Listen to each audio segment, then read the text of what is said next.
Somewhere in St. Louis, inside a museum, sits one of the most famous trucks in American movie history.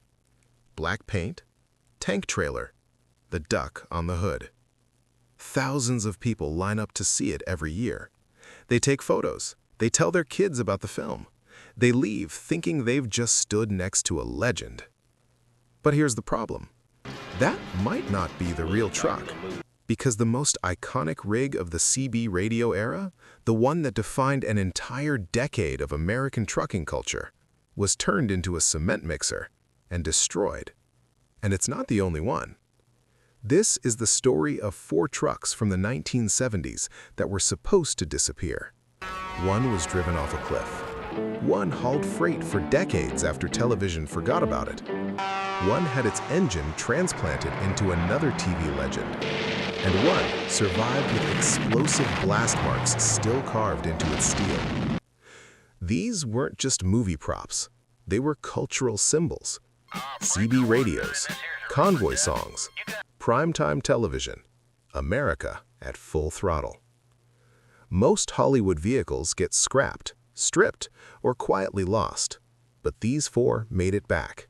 And one of them still carries a welder's hidden signature that nobody saw for over 20 years. We're starting in 1971, with a truck that had no driver, no name, no motive, and launched the career of Steven Spielberg. Before Jaws, before Raiders of the Lost Ark, before Schindler's List, Steven Spielberg directed a film about a man being chased down a California highway by a truck. That's it. That's the entire premise. No shootouts, no explanation, just a traveling salesman in a red Plymouth Valiant and a filthy smoke-belching Peterbilt that wants him dead. The driver is never shown, never explained. The truck itself is the antagonist, and Spielberg shot it that way deliberately. Low angles, close-ups of the grille, framing that made it feel alive. It premiered on ABC on November 13, 1971 as a made-for-TV movie. The response was so strong that Universal gave it a theatrical release. But at 74 minutes, it was too short. So they went back to shoot additional scenes, which meant they needed more truck. The original was a 1955 Peterbilt 281. Spielberg chose it for what he called its face. The split windshield and rounded headlights gave it an almost human expression. It ran a Caterpillar engine and was selected as much for its sound as its look. But during production, the engine began failing. There were concerns it wouldn't survive the shoot. So a second truck was built as a near-exact double, a 1960 Peterbilt 281 fitted with a Cummins engine. At the end of filming, the cliff scene was executed in a single take. A truck went over. It was destroyed. For years, fans assumed the backup truck had been sacrificed and the original survived. Later research suggests the opposite. The original, the one with the failing Caterpillar engine, likely went off the cliff. The backup truck, built to keep production moving, is the one that survived. It sat for roughly 30 years. In the early 2000s, it changed hands. Since 2009, it has been owned by Brad Wyke, a collector and fleet operator from Lincolnton, North Carolina. Wyke didn't simply store it. He restored it toward the original truck's appearance, correcting air cleaners, engine details, horn configuration. He even bent the replacement horn to match the one seen before the cliff sequence. He keeps it parked beside a matching 1970 Plymouth Valiant. Every year, he drives both to his Southern Classic Truck Show. The truck that terrorized Dennis Weaver, the template for every evil vehicle story that followed. It still runs, and its owner drives it himself. 3 years after Duel, NBC launched a trucking drama. America couldn't get enough. Movin On ran from 1974 to 1976, starring Claude Akins as Sonny Pruitt and Frank Converse as Will Chandler, 2 owner-operators crossing the country in a green Kenworth, solving problems along the way. Modern-day cowboys. The theme song, written and performed by Merle Haggard, hit #1 on the Billboard country chart in July 1975. The truck was a 1974 Kenworth W925A VIT in two-tone green. And unlike many television productions, Akins and Converse actually drove it. The road footage was real. Claude Akins once told the story of being approached by Secret Service agents during dinner. President Gerald Ford and his wife were fans of the show. The president wanted to meet him and joked that now he could tell Betty he knew more about Movin' On than she did. That was the reach of the series. After cancellation, the truck passed through several owners. In 2006, Wisconsin trucker Paul Sagehorn tracked it down and bought it.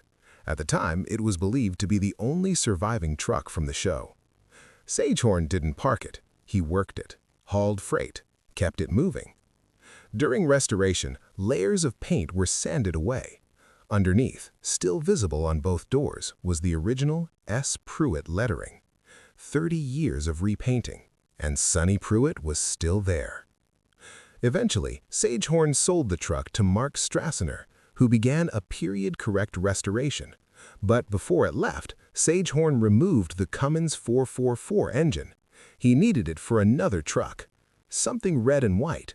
Something with a chimp-sized passenger seat. The engine from Sonny Pruitt's truck was transplanted into B.J. McKay's truck. Two of the most iconic rigs in American television history mechanically connected by a single Cummins engine. Not symbolic, literal. If Movin' On made trucking respectable, B.J. and the Bear made it fun.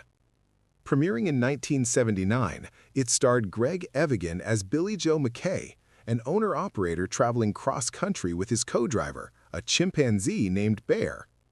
The truck was a Kenworth K100C Aerodyne cabover. Red and white, chrome stacks, instantly recognizable. Kenworth leaned into it. After Season 1, they formally partnered with the show and provided new trucks annually.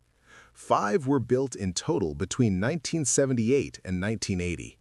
After the series ended, they scattered. Then, in 2007, Paul Sagehorn found one sitting in a field in Douglasville, Georgia. It hadn't moved in nearly 20 years. The Cummins 400 was incomplete. The paint was gone. But the odometer showed 440,000 original miles. It was one of the final 1980 trucks built for the series. Sagehorn and his father stripped it to the frame. 3 months later, it looked factory new. During reassembly, they found something unexpected. Under the fifth-wheel mounting plate was a metal tag. A welder named William Sorrell had burned his mark into the steel. B.J. and the Bear by W.S. Hidden since 1980, through decades of work, abandonment, and restoration. The truck was eventually driven back to the Kenworth factory where it had been built. Greg Evigan was there. He said he never expected to see one again, not restored, not back at its birthplace. And he said he wished Bear could have seen it. Bear had passed away years earlier. That detail doesn't appear in many summaries, but it lingers. In 1978, Sam Peckinpah directed a trucking movie based on a novelty CB radio song. It grossed over $46 million. The truck was a 1977 Mack RS 712 LST, black, pulling a tank trailer, crowned with a silver duck hood ornament that had to be sanded and painted to prevent glare. 4 Mack RS 700 series trucks were used. The primary hero truck, VIN 35492, was custom-built for production. Ownership remained with Mack Trucks.